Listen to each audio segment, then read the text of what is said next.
নমস্কার, আপনারা নিশ্চয় সুস্থ আছেন, ভালো আছেন। গত ৫ই ফেব্রুয়ারি দেশের সর্বোচ্চ আদালত সুপ্রিম কোর্ট এক ঐতিহাসিক রায় দেয় এই ডিএ মামলা নিয়ে।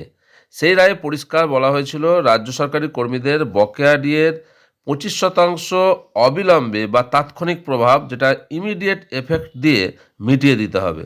এ বিষয়ে সুপ্রিম কোর্টের স্পষ্ট নির্দেশ থাকা সত্ত্বেও বকেয়া ডিএ না পাওয়ায় এবার কঠোর অবস্থান নিল confederation of state government employees.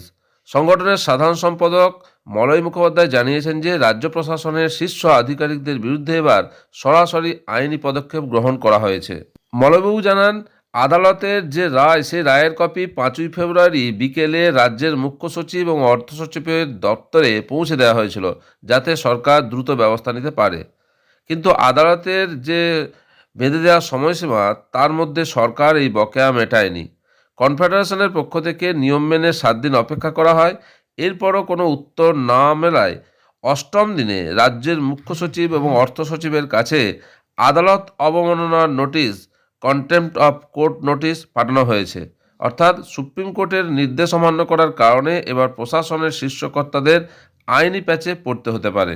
Supreme court এই মহার্ঘ ভাতা মামলার প্রেক্ষিতে একটি উচ্চ পর্যায়ের কমিটি গঠন করেছে। এই কমিটির কার্যকারিতা এবং আলোচনার বিষয়বস্তু নিয়ে মলয় মুখোপাধ্যায় সংগঠনের অবস্থান স্পষ্ট করেছেন।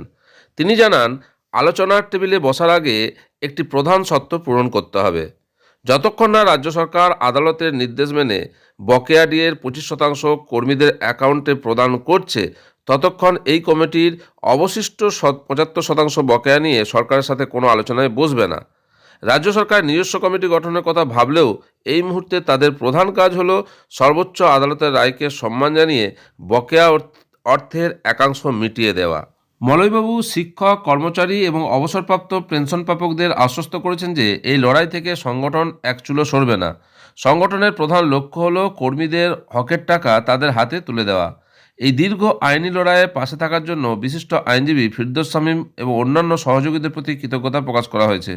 আগামী দিনে এই মামলা কোন দিকে মোড় নেয়, সেটাই এখন দেখার।